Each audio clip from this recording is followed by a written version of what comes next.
Whether carnivores or herbivores, predator or prey, the society of BEASTARS is one filled with primal, animalistic compulsions and desires. These social conflicts of BEASTARS are not purely arbitrary.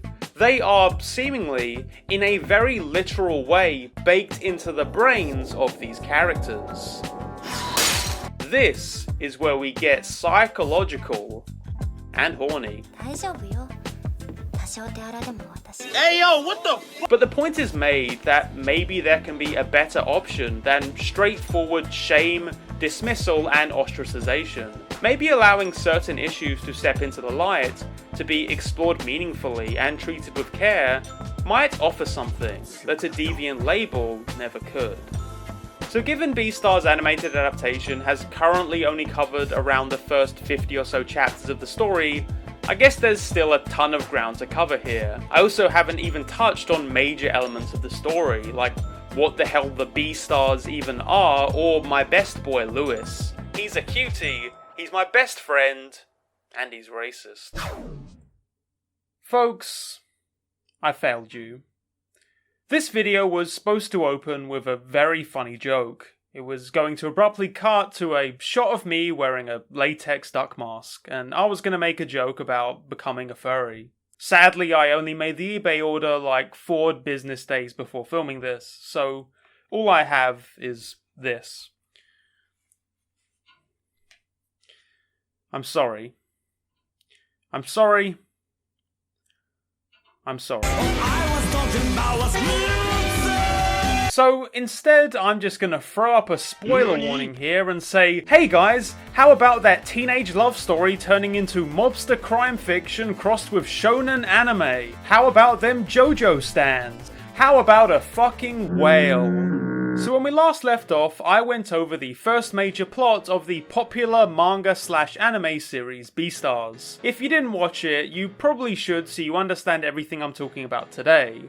But I essentially took a look at the story up to the end of the first season of the anime and came to some conclusions about some of the things I thought the story had to say. Then I realised, in an insomniac haze with the sun rising beside me, 5,000 words deep with 10 more pages of notes, that what I had to say probably went beyond what could be covered in one video, at least without having to compromise my upload schedule or my precious sponsorships. More on that later. So I'm back, fresh and ready to talk more about BEASTARS, and now actually pronounce Louis the right way, by which I mean the wrong way, because the letter S is clearly right there in the name. Still calling him LEGOSI though, and there's nothing you can do about it. And now you get to feel superior to those anime-only plebs who don't get to watch this video because of spoilers. If you'd like to laugh at them in the comments, I'll give you a brief moment to do so now. Anyway, today we get to talk about such narrative developments as LEGOSI meeting a giant snake cop who promotes him to the rank of chief murder investigator. LEGOSI teaming up with the panda Goheen to become a masked vigilante. High school golden boy Lewis dropping out to become a local mob boss and trying to live life as a school gets segregated due to widespread fear-mongering about Haru moves away to college and is forced to grapple with whether her relationship with LEGOSI can really work out. The black market engages in some get-out shit. LEGOSI discovers the school murderer and trains to become strong enough to take him on. LEGOSI summons bugs. LEGOSI's grandfather turns out to be a Komodo dragon who worked as a government agent alongside a super spy horse named Yaya, who takes LEGOSI under his wing to investigate a psychotic leopard-gazelle hybrid named Melon. We learn more about the mysterious past of the carnivore-herbivore society, the war that took place before the story began and may have set the stage for the social and political tensions the story begins with. Bill adopts a baby bird, and of course... Before we start though, housekeeping. Remember a few seconds ago when I mentioned sponsorships? Here's Skillshare! So this month I decided to learn about productivity, because my life is a mess, and I need help. Lucky for me, Breg McCone had a class on just such a thing over on Skillshare. But what is Skillshare, you may ask? Well, Skillshare is an online learning tool used by millions of creators across a variety of disciplines, offering classes on subjects from art, design, video production, and more. With 2020 rolling by at a frankly frightening pace, Skillshare is rolling out more and more classes for users to enjoy, and lucky for us, they partnered with my channel to offer some exclusive deals to try out the service. If you use the link down in the description, you and the other first 500 people to click will get 2 free months of Skillshare Premium membership, making an annual subscription less than $10 a month. A pretty great deal for all the classes they offer. Wow! But don't take my word for it. Check out classes like Greg's and more by clicking the link down below and getting lost in your own creativity. So in my last video, I wound up concluding that BEASTARS is pretty much an examination of deviance. A story looking at the many different ways society shapes and conditions the acceptable and unacceptable, mostly using abstract metaphors that don't tie the setting to any specific social issue, because they're cowards and they can't just say the furries again. With that in mind, I think it makes sense for this video to be more a meditation on the many ways this nature versus nurture, society versus individual stuff manifests over the course of the story. And to do so, I figure I'll structure this video on a character by character basis. That gives me the opportunity not only to talk about a few characters who didn't get the spotlight last time, but hopefully go over some of the specific themes and ideas I think their particular narratives delve into. And oh Christ, is there a lot to talk about with our terrible wolf child.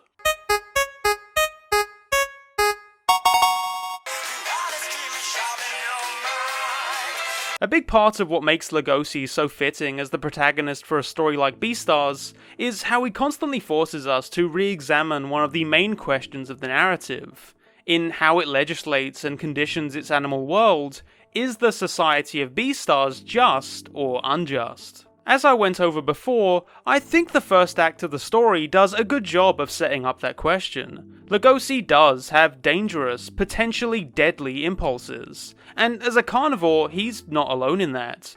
In fact, the reality that carnivores regularly satiate their desires with occasional illegal meat consumption is revealed to be basically an open secret as the story goes on, and that's on top of regular predation incidents by local mobs, swept under the rug in the name of easing social tensions. Author Haru pretty much all but shoves it in the audience's face that there are justifiable reasons to distrust carnivores and to treat them differently. And then, at the same time, there is LEGOSI, shocked and disgusted by this behaviour in carnivores, ultimately set on wholeheartedly rejecting that part of society and of himself. In many ways, LEGOSI winds up hating carnivores, something others of his species are quick to pick up on. And so, that is essentially the wager the entire story hinges on.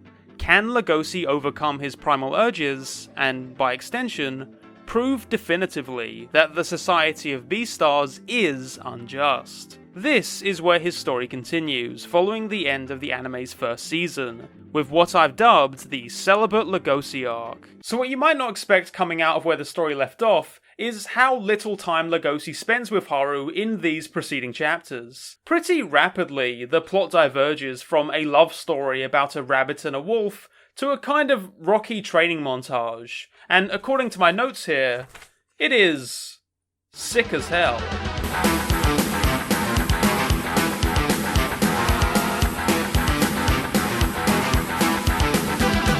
LEGOSI discovers Riz, the carnivore who murdered and ate Tem and set off the entire chain reaction of this story, and in response, LEGOSI downplays all other life obligations, school, friends, relationships, in a tireless effort to personally defeat them, and by extension, to finally defeat the carnivorous urges inside of himself.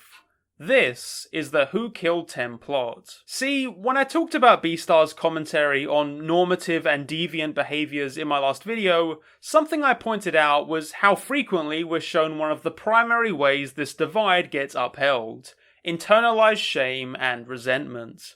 To make individuals conform to a highly restrictive set of behaviours, It's far more effective to convince them to police themselves than to try to police them directly. That's the case in our world, and it would be doubly the case in a world where the people you're talking about are literally giant meat-eating monsters designed to consume you. So oftentimes, that's what happens. Carnivores either privately indulge, self-medicating their desires without ever really being open about themselves, or implode, engaging in acts of self-hatred and self-harm in an attempt to kill a part of themselves they know they can't reveal. LEGOSI is the latter, and exploring the reasons and ripple effects of this mentality is what this arc revolves around. It's an examination of a mindset that leads people to misguidedly boil down complex societal grievances onto individuals and individual choices. That's right, it's the Jordan Peterson arc. The horrors that accompany loss of faith in the idea of the individual. In this case, all of LEGOSI's internalized self-resentment he projects onto Riz.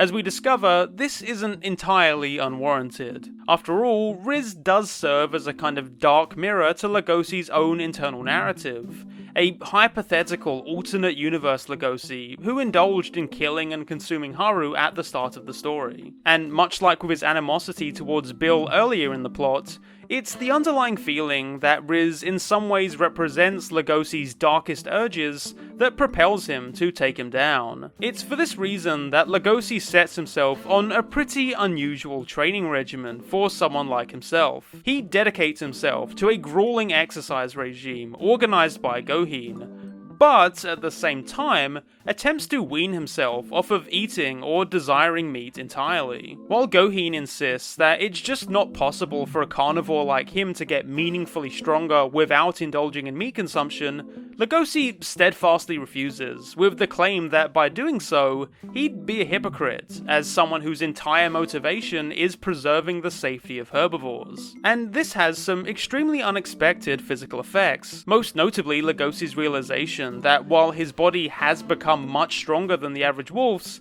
his attempts to train his brain to no longer desire meat have left him totally incapable of making use of his biting force, usually a wolf's most important means of attack. In changing everything, from his appearance to lifestyle to even deeper desires, there's the overwhelming feeling that LEGOSI is distorting himself. What becomes apparent is that while before LEGOSI announced he would fight to change society so he and Haru could be together, this isn't really what he'd wound up doing. Instead, he fought to maintain society exactly as it was, and instead direct all change to himself, to turn himself into nothing more than a tool to maintain social order. He cleaned his room, bucko. So LEGOSI decides that the best way for him to fix society is to conform to an exact image of what he was told he should be. He doesn't care if, as Gohin points out, the reality is that even status quo figures like cops and soldiers still subtly indulge in meat eating on the side. He wants to follow the principles instilled in him to the letter. And I think there's no better way for this decision to have culminated than with LEGOSI projecting all of his issues with society onto his own perceived shadow, a severely mentally ill bear. In the world of BEASTARS, a legal mandate has been set on bears specifically, forcing them to take strength-restraining drugs to calm the fears of animals who see bears as off-putting and intimidating. These drugs are harsh, with many side effects including severe lethargy, fatigue, headaches, and difficulty sleeping, on top of being a strong mood destabilizer. In a desperate bid to cover all this up, Riz tries to use honey as a kind of makeshift self-regulator, so to everyone around him, he's seen as a quiet, cuddly, honey-loving bear, while secretly harboring deep feelings of depression and isolation. This all changes when he opens up to Tem, an affable alpaca student and fellow member of the drama club. For a while, Riz no longer feels the need to consume honey. Simply by being able to open up to someone close to him, to feel seen and heard, is like an immediate weight being lifted off his shoulders. All of this, until the morning he stops taking his pills. From the very moment he does so, his exact fears are realized. Tem is unnerved, and immediately tries to distance himself from Riz. Riz tries to stop him, and in the process accidentally grazes Tem's arm. Tem responds with the last phrase Riz ever wanted to hear. "You carnivores are nothing but monsters." Riz's support network collapses, and his reality is broken. And you know the rest. Riz's story is one we've all kind of seen before in media. One that looks back on someone the story has identified as a monster and examines all the factors that led them to their monstrosity.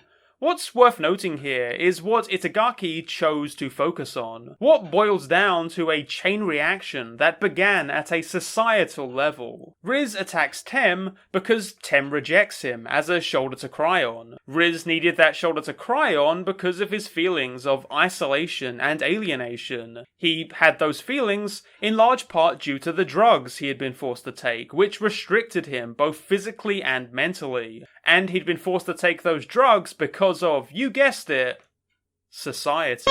Specifically, a societal perception that without them, Riz would be too dangerous to take part in the social order. Now, you can skip as many links in this chain as you want. In fact, if you went immediately from society believes bears are too inherently dangerous without the drugs to Riz stops taking the drugs and then kills Tem, it gives you an incredibly straightforward answer to the question of why all this happened. Skipping over any ways society may have failed Riz in the first place, we conclude it all happened either because he as an individual failed, or because this is just the fate of biological reality. Of course, LEGOSI desperately wants it to be the former. He doesn't want it to be fate, because then he too would be tied to it. In their final confrontation, LEGOSI ultimately comes to a few realizations. Firstly, he admits to himself what's already been expressed here, that much of his burning hatred for Riz was born less out of disgust for Riz himself, but more out of his own internalized hatred for his carnivorous impulses. Without the love and care of those around him, LEGOSI's story could have been identical. As a result of the drugs and his treatment by those around him, Riz was left alone with his increasingly disturbed thoughts. The tragedy is in the various systemic failures to do anything about it beforehand. Building off that realization, LEGOSI comes to an even greater epiphany, that his carnivore side itself is not something so deplorable. In reply to Riz's remark that carnivores have claws and fangs to prey on other animals, LEGOSI poses an alternative answer, that rather, carnivores have claws and fangs to protect the ones they love. His carnivorous nature, his carnivorous drive, are not the inherently shameful things he was trained to think of them as. Just as well, they can be a tool to keep others safe, precisely as he chooses to do by taking on Riz. Only now, he's not doing this to defeat his inner carnivore. He's doing it simply to prove that his more hopeful view of how carnivores can integrate in this society isn't so misguided. This culminates in LEGOSI doing probably the most thematically fitting thing he could have done after having such a change of heart. He finally eats meat, only in this case, both consensually and with good reason. Yep, it's consensual vore. Consensual vore, folks. Knowing his friend has no chance of winning the fight against Tem's killer, Louis ultimately offers up his own leg to give LEGOSI that last bit of strength he needs to fight on. I know that sounds incredibly weird, but it's honestly presented as this very touching, beautiful moment, and I think it actually works. Listen, BEASTARS ain't the real world. I went over all this in the last video, but I'd be careful about the extent to which we try to imprint too much real-world logic to a story that really goes out of its way not to be analogous to any specific real-world issues. Comparisons can be drawn, and I'll be drawing them, But I don't think BEASTARS is saying anything about the validity of consensual cannibalism here. What it's more an observation of, in my view, is the idea that new forms of relationships can be found in what may otherwise seem like almost biologically necessary antagonisms. Think back to old pseudoscientific remarks about how everyone prefers to be of their own race. Men and women just can't get along. The kind of vague appeals to biological essentialism that got racists examining skull shapes and gays banned from the military. Carnivores and herbivores can't get along. That's just the way they're built. Itagaki offers us plenty of reasons to be led to believe this is true. A few chapters after this, we'd even get a subplot involving Haru's college friend getting her face eaten off after rushing into a relationship with an overly enthusiastic lion. This stuff is not rare, nor even that uncommon. But in the end, LEGOSI proves what he ultimately set out to do. That it is not a foregone conclusion. He shows that not only could there be a way for carnivores beyond simply suppressing large chunks of who you are, but maybe a system where carnivores are conditioned this way is actually a big part of why these conflicts keep repeating. Maybe even while acknowledging the full reality of carnivores and their desires, up to and including them eating meat, there's still a chance for something constructive. Something built not out of fear and dominance, but unexpectedly, empathy and compassion. LEGOSI abandons his attempts to reach a peaceful, quiet life simply by conforming to a toxic status quo, and instead turns his attention to a new question. Fully accepting himself as a misfit who doesn't quite fit within society, what new way of life could he find that's right for him? Okay, I think that's enough on LEGOSI for now. Let me just spin the wheel here and... Ho ho ho ho! How do I talk about Louis?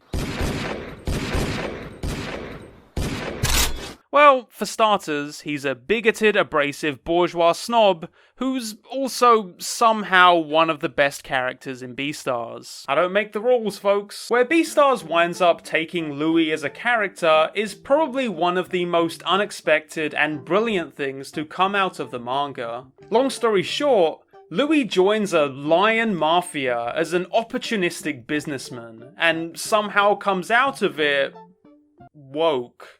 As a contrast to LEGOSI's time spent idealistically searching for some new paradigm of carnivore society, Louis starts off here the epitome of a pragmatist. A young man trying to build an empire to call his own and find his own source of power by any means necessary, even if it includes engaging in black market trade with the meat of his own kind. See, even from the beginning, Louis has had many of the same anxieties about the limits of his biological reality as LEGOSI, albeit from kind of the opposite perspective. While all this time LEGOSI's anxiety is centered around being seen as some kind of intimidating, bloodthirsty monster, Louis's main concern is seeming, well, frail. A thin-framed red deer, these worries would justifiably be on his mind regardless. But two things strongly accelerate the concerns: Louis's future and his past. For much of his life, Louis has had his entire life roadmap essentially planned out for him. His father is a mega-rich CEO of a large corporation. Louis eventually will inherit the family business as well as the family fortune. He will also, ideally, become the next B-star. Wait, have I even said what B-stars are yet? So basically they control the world. It's like the world, or they control. They're just a bunch of animals that control the world. That's the BEASTARS. They're just animals. They control the world. On the other hand, where Louis was set to end up is certainly not where he'd originally began. As is revealed towards the end of his first arc, Louis is not actually the biological son of his father Aguma, despite them sharing the same species. Rather, Louis was an orphan, set to be sold as infant deer meat on the black market, before being plucked and chosen to act as heir to his adoptive father's fortune. In simple terms, Louis has lived life on the top and on the bottom, as a defenseless child prey to the whims of whatever hungry carnivore comes passing through, and as a man set to become one of the next great world leaders. What all of this ultimately means is that, though he meets LEGOSI on a certain intersection of alienation, he has a far more nuanced and complex understanding of something we don't really get from other main characters: class. Particularly jumpy commie viewers of my channel might have noticed a bit of an avenue for Marxist analysis when I pointed out Lagome's subplot, selling her eggs for school cafeteria consumption. She is essentially both the worker and the means of production, and on further analysis, we can see how this crops up in a lot of different contexts in BEASTARS. One later subplot, for instance, centers around a group of cow employees at a milking factory, and their issues with being forced to take debilitating drugs which cause them to produce more milk. The struggle, as pointed out by producer Nicola, is that they wind up only being seen by upper management as suppliers, effectively treated the same as meat, simply a means to an end to get a product. And then there's the literal meat. People, oftentimes children, who offer up their bodies willingly or otherwise to be put for sale in the black market. This is how Louis started his life, and it's a world he dives into head first with the Shishigumi mob arc. Do your best to struggle in the shallow light. I'm going to fight my battles differently. This is what Louis announces on dropping out from school and beginning his business relations with the ruthless black market crew, the Shishigumi mob. What Louis is looking for more than anything else is an opportunity to achieve strength. True strength.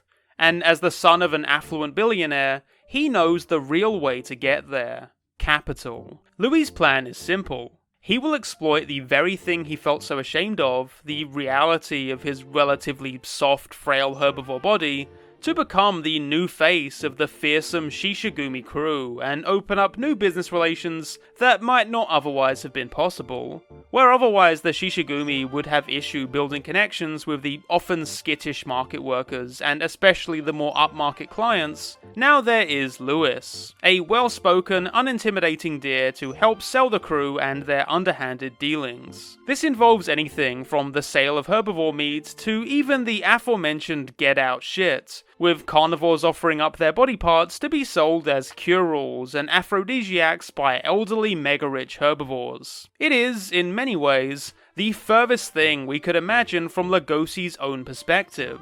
Not only is Louis fully accepting all of the harshest realities of the carnivore-herbivore society, he is actively promoting and profiting from it. Yet, from all this, Louis comes to his own kind of epiphany. See, the thing is, what Louis decides to do with the criminal Shishigumi is actually not that different to what he was being prepared to do with the world-leading BEASTARS. He was being primed to become a new face of high-ranking government, to become a new representative to help sell social and economic policies to the public. As we saw even very early on in the story, and is alluded to throughout, many of these policies are deeply oppressive and deeply questionable. Forced drug usage to quell social unrest, restrictions on interspecies marriage, segregation, and as we saw from the Lion Mayor, this even includes permissiveness towards kidnappings and murders if it becomes politically expedient to do so.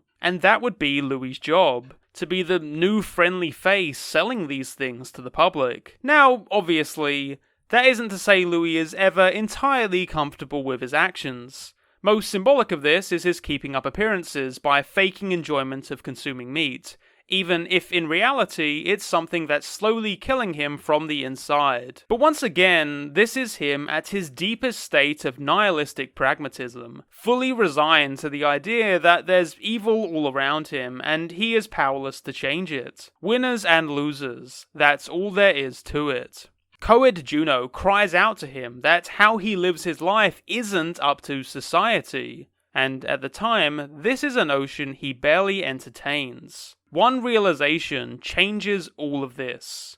Louis realizes he likes carnivores. As I've said, one of the most immediately apparent things about Louis's character is that he's a bigot. This is kind of expected, given his initial mindset of simply following whatever status quo truths he's been handed. Realizing that somehow, despite this, Louis feels a kind of camaraderie with these lions completely changes his perspective. The epiphany he comes to is that despite the profound differences between himself and the Shishigumi, in everything from biology to life experience, there is still a strange kind of bond that unites him to the mob. They have all been used as tools of a system. They have all been treated essentially as meat. Whether that's as the product or as the salesman, it's an experience that rings true for all of them. Louis realizes, through his experiences with the Shishigumi, that a new kind of solidarity is possible. Class solidarity. Coexistence and co-prosperity is achieved through mutual conflict. Ironically, Louis' mobster subplot winds up arguably making a way stronger case for peaceful coexistence between carnivores and herbivores than LEGOSI's. Because while LEGOSI's off trying to debunk biotruths about the supposed inevitability of carnivores to succumb to their desires, Louis winds up revealing one of the most effective means to build social solidarity. Mutual alienation, mutual class conflict, grants Louis a bond between the Shishigumi that immediately transcends the thin line of racial prejudice he originally lived by. What he realizes is that, despite his grim childhood experiences,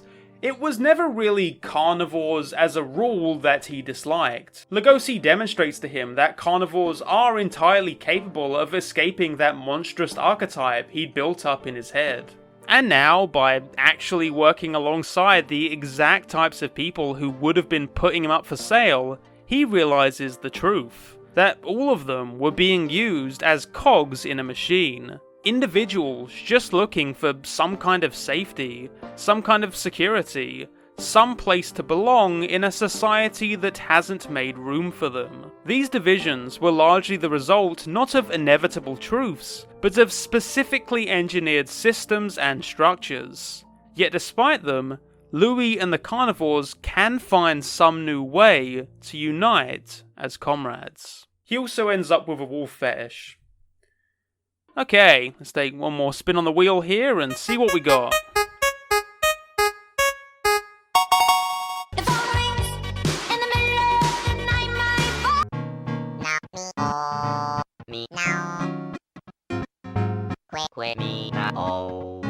Haru's the best.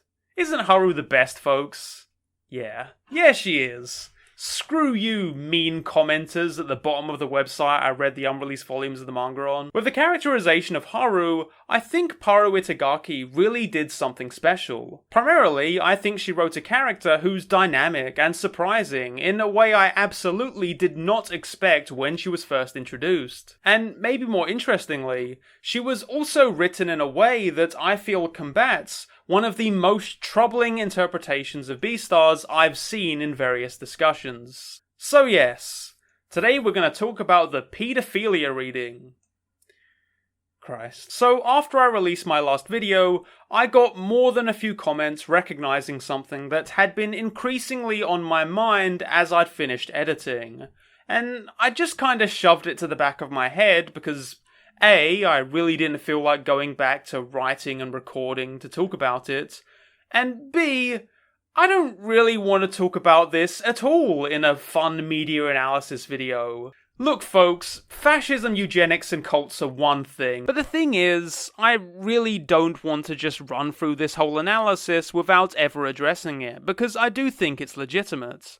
So, yes, I totally think that BEASTARS, especially based on the reading of it I gave in my last video, can be interpreted as a commentary on paedophilia. LEGOSI is a large, mature-looking male with a shameful, deviant desire to consume a small female student. He is, quite literally, a predator. I think if you specifically look at BEASTARS with that reading in mind, you can find a lot of things to tie those elements together, and maybe even something valuable. Like, as an aside, yeah, As BEASTARS directly points to, I do think it would be good to find ways to allow people suffering from those desires to be able to speak openly about them, and to get some kind of therapeutic help, especially as an alternative to a lifetime of self-hatred, self-harm, and eventually predation. But, and this is a big but, that is not at all my reading of BEASTARS, and a big part of the reason why is the depiction of herbivores, and most importantly, Haru.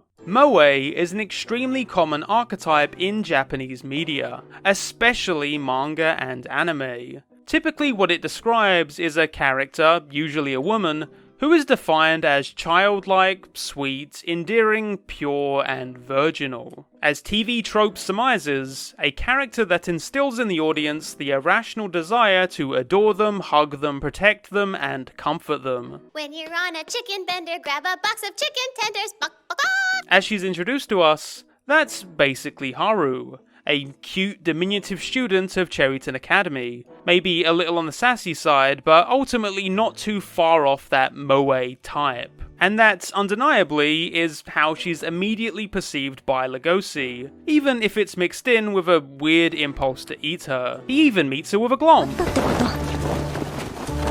That underlying idea of her character continues to persist, right up until the point where LEGOSI meets her again. And she immediately propositions him.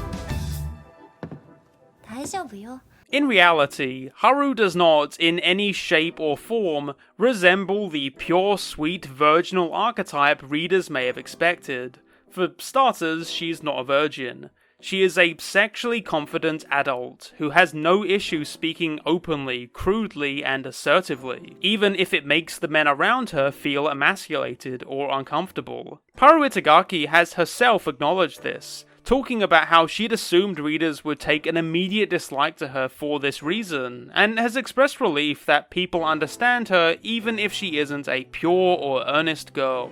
In fact, Haru's personal struggles are almost entirely defined by the fact that her perceived status as a sweet and innocent little girl differs so tremendously from how she acts and perceives herself, even as the story sees her graduate from high school and head to college. In her own words, she realized that from a very young age, the animals around her would always see her as if she were a little baby in need of protection. She would always be seen as a pitiable, defenseless creature, and pretty much the only time she'd be seen as an adult worthy of respect as an equal would be while fucking. Rather than a person deserving of her own bodily autonomy, she would be seen as something for other people to project their own desires, to be seen as masculine and dominant. I mean, that's basically how LEGOSI's initial crush on her starts off, even if it grows into something much deeper later on. I think it would be pretty lazy to try and shrug off the assertion that BEASTARS has some fairly creepy undertones by just saying, well, actually, the story clearly states that Haru is 18,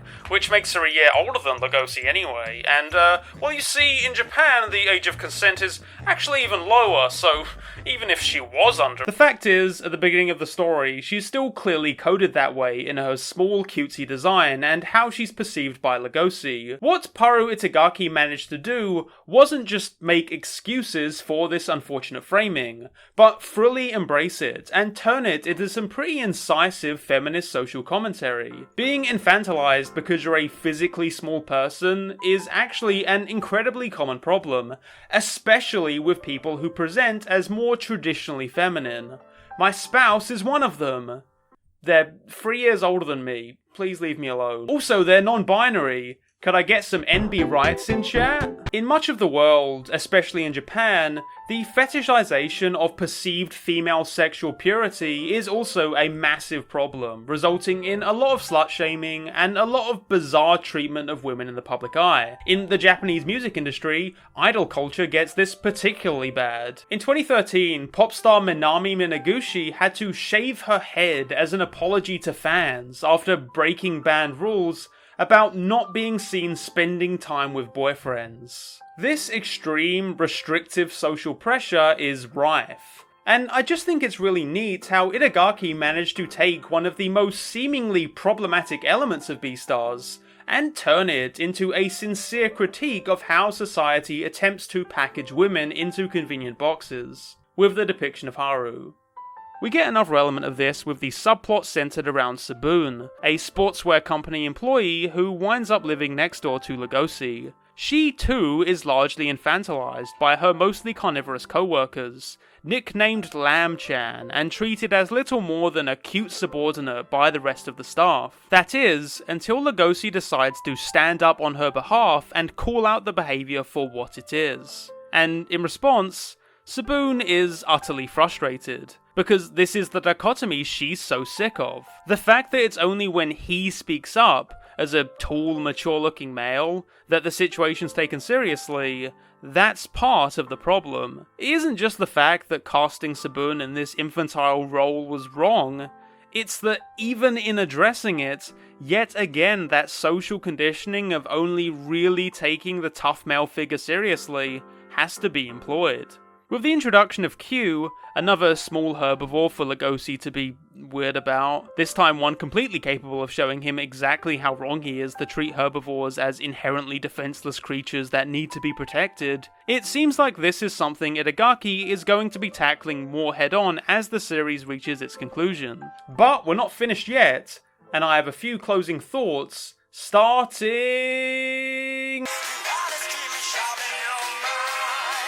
The Melon arc is one that is really only beginning to reach its peak at time of writing this video. So far, it's turned out to be the most pointed example I can imagine of that same core theme BEASTARS is built around. Where does society end, and the individual begin? Melon is, by all accounts, Haru and LEGOSI's nightmare scenario, a disturbed and psychotic carnivore-herbivore hybrid animal, supposedly born with none of the appetite for meat, but all of the desire to kill. Or at least, that's the mythology that's been built for him. Is this the inherent fate of a hybrid animal? Is it the result of his disturbed upbringing?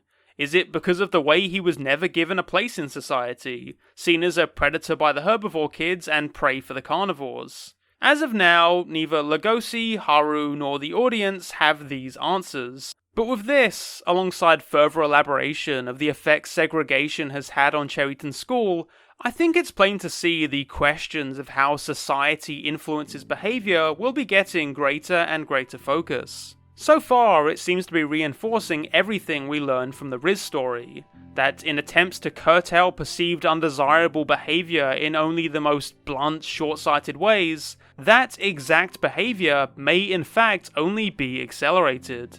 And maybe that's partially by design. Without interaction from carnivores, herbivores quickly become paranoid and distrustful, while without interaction with herbivores, carnivores are able to largely ignore real-world considerations of their relationship with meat. Far from these behaviours being either biologically predetermined or simply a result of individual choices, Itagaki seems to very much be leading towards the idea that a lot more of this than once assumed stems from specifically chosen institutional structures. And hey, did I mention the revelation that once carnivores and herbivores lived in absolute harmony for thousands of years prior to a global conflict that may have actually set the stage for the paradigm of bigotry and mistrust seen in the current day, casting the entire notion of these behaviours as ingrained and inherent into doubt? No? Well, yeah. But folks, I think I'm finally all B-starred out for now, so I just want to leave on a few closing notes. BEASTARS is, so far, really, really incredibly good. I mean, I wouldn't be spending an hour talking about, like, an Adam Sandler movie I didn't care for. And I think a big part of why I like it is in its strong desire to really target bigotry as something structural, not just individual. Issues arise from complex, multifaceted places, not just singular bad dudes showing up to cause trouble, even if it might seem so from first glance. The series certainly doesn't shy away from acknowledging more strict biological determinist or individualist positions, and I think that keeps it from feeling like this extremely heavy-handed sermon. But really, the more I've delved into it, the more I've seen the many ways Itagaki has tried to highlight the complications and occasional absurdities that form modern day conflicts. I mean, that's the reason why I'm somehow able to talk about sexism, racism, mental illness, and class conflict in a series that doesn't often directly address any of those. It's an incredibly open and inviting resource to introduce people to concepts of alienation and systemic critique. And honestly, if that's something you're interested in doing for others, there are certainly worse places to start. For now, that's it for me. But hey, maybe once the series does finally wrap up, I can go for a triple dip and take one final look at BEASTARS, a wild, deviant, furry masterpiece. And also, I did actually get that duck head delivered on time. I just said the thing at the start because I'd already written the opening before I did.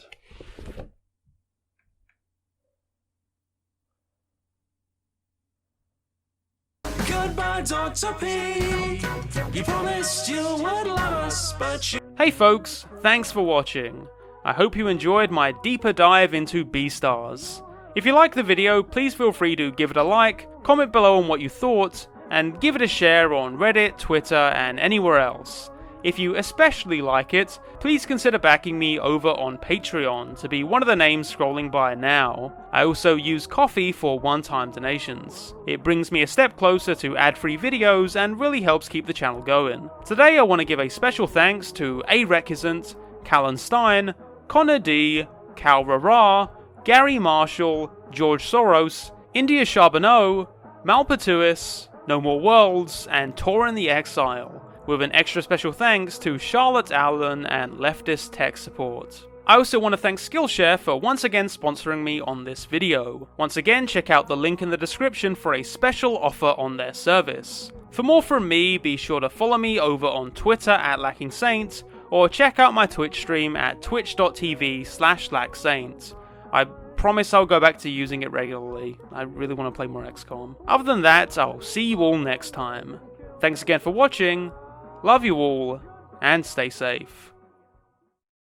Oh god damn it, I forgot to talk about Jack again!